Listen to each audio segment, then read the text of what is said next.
Good evening. It's currently 10:30 p.m. on the 24th of February, which means in an hour and a half, it's my birthday. So tomorrow we're going to film a day in the life of an artist. See you in the morning. Oh, maybe I'll sleep in. See you in late morning. Bye.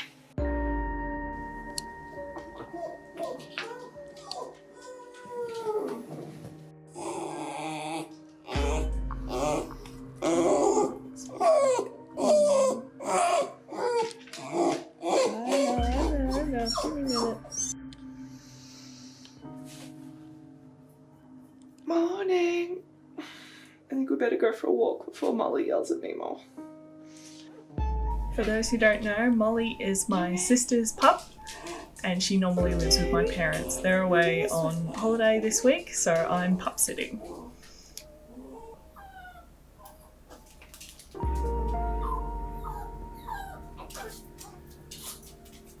She's getting on in years a little bit. She's 14 now, so we kind of let her do what she wants a little bit more than when she was younger and we were more strict pup parents, so that's why I'm caving into the early morning walk.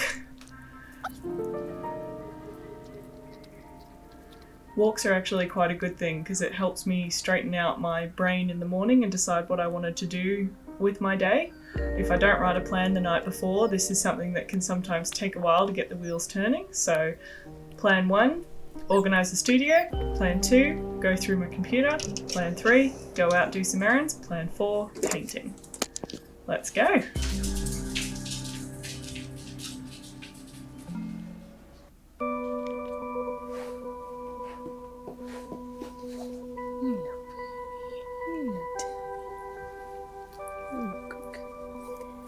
So during the week, the studio can become a bit of a dumping ground for stuff.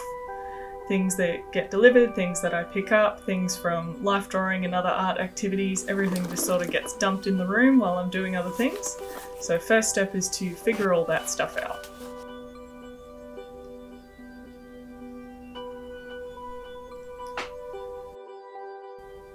I don't know about you, but I have a big habit of picking up postcards, art invitations, flyers, all sorts of bits and pieces when I'm out at art events or going past cool shops and galleries. I started art journaling in my uni days and it's definitely something that's stuck with me to keep all my resources together, and it's a really good way to have a place to see the chronicle of time and be able to find things that you remember from a few years ago. So each of my art journals I try and stick in and keep notes on things that I've picked up and why I've picked up.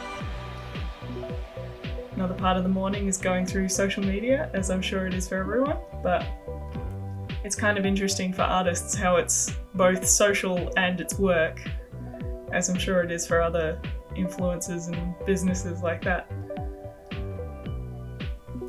I mentioned I needed to go through some photos. These are from a photo shoot I did the other day with someone that I would like to paint. So, oh wait, mail time. This actually arrived yesterday, but I wasn't allowed to open it until my birthday. It is officially my birthday present to myself / from my parents. It's the book Alla Prima 2 by Richard Schmidt. This comes highly recommended by Robin Ely, the Australian LA-based hyperrealist artist, and it's one that I've looked at a number of times, but the shipping to get it to Australia has always sunk the idea. But I found this used copy on a Books, not sponsored, but very, very thankful to have found it, and it seems to be in great condition.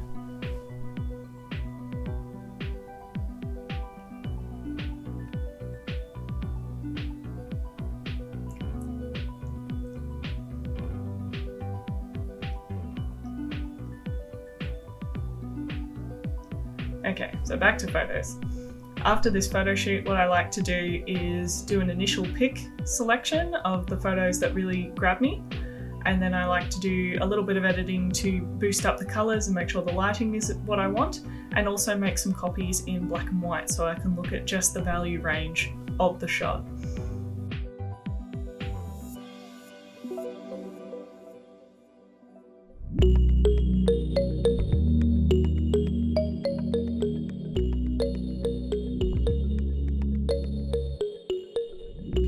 wake up when I left. I felt so bad.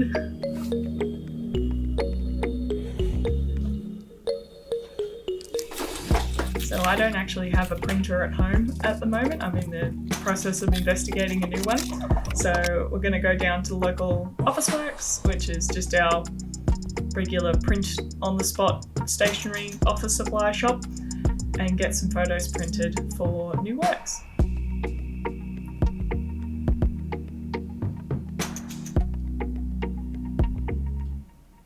I didn't want to film people without their permission, so apologies if there's lots of footage of my feet.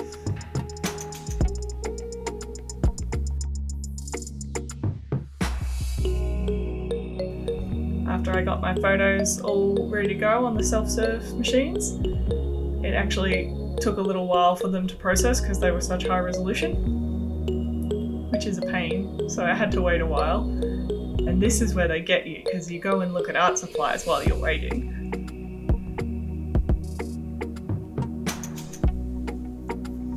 Even though I work in an art supply shop on the side, it's still always fun to see what other shops have in stock.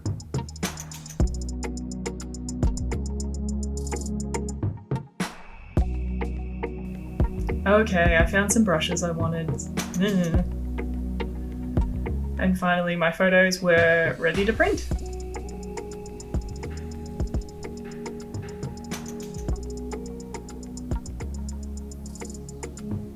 I tend to not show my reference photos too publicly because it's a bit of etiquette for the model. If they haven't given me express permission to show their reference photos, I tend to keep it to just the paintings. Alright, I found some pens as well. So what? I'll use them.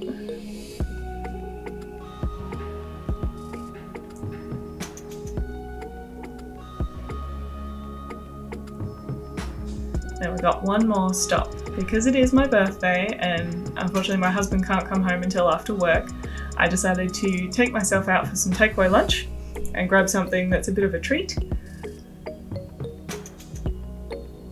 and get a little birthday cake as well. This is one of my local favourite cafes, the Hatter and the Hare. It's a bit of an Alice in Wonderland themed cafe and they are absolutely amazing with their pastries and cakes and fancy things, so you just got to check out the inside of this place. They go all out.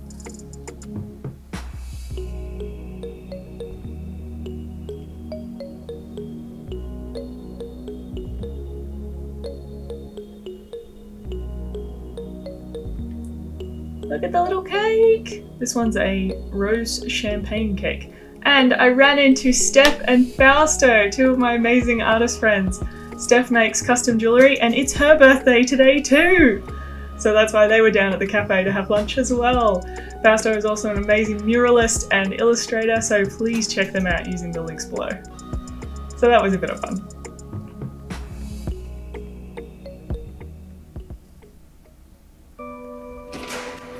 Back home and oh yes, she woke up.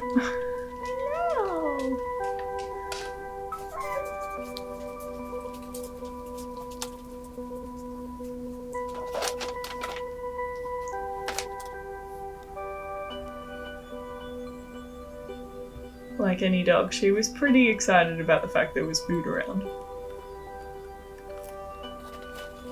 My chips. We just got a delivery. At 1:30 I got another unexpected delivery.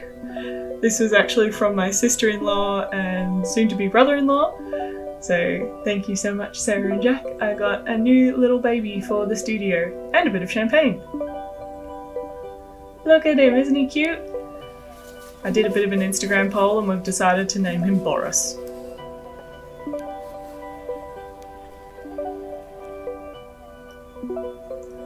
Now finally, it is time to paint. This piece here I'm not going to talk about too much because I'll be doing a separate video on the whole piece put together. As usual, I was a terrible artist and left my palette dirty after life drawing, but it doesn't take too long to scrape off.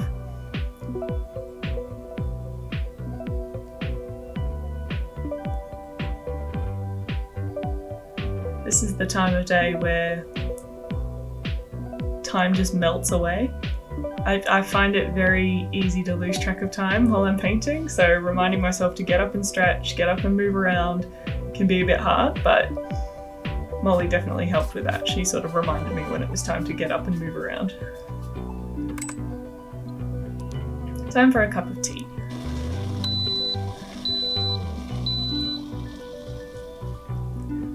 My favourite tea at the moment is a peppermint and spearmint tea, which is made by DITL, which is a New Zealand company. And I use the little fake sugars just because they're easier.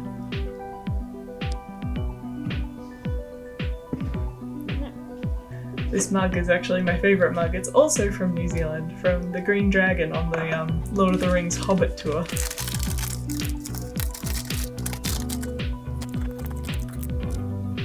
Also, I don't know if I'm going to film myself making tea again. This was a bit of a struggle.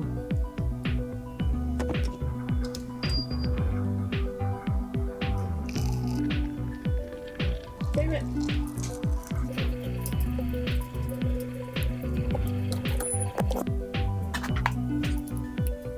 And further testament to why I shouldn't do anything left-handed.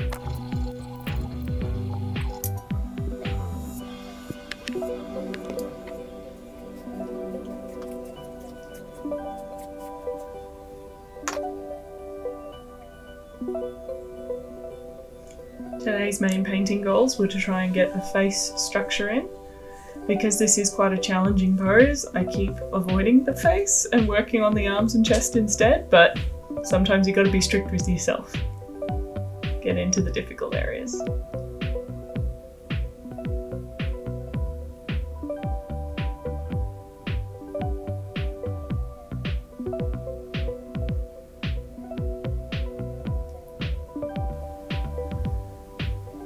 Still a long way to go.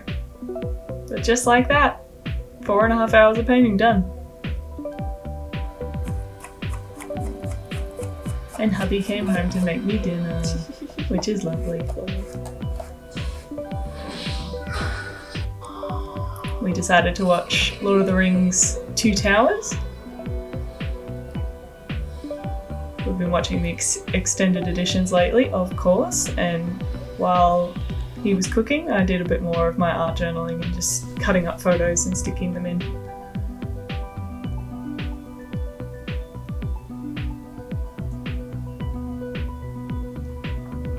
I'm actually really happy how this day went. This felt very, very productive. But I've definitely got to stress, not every day is this productive and fun. The fact that I filmed this on my birthday made it extra special. And I didn't forget my birthday cake, which I ended up having the next day. Thank you so much for spending the day with me. This was really fun. And if you could hit subscribe and the little bell, then you can check out my videos when they come out. We're doing a bit of a fortnightly schedule at the moment. But thank you again and have a great day. See you in the studio.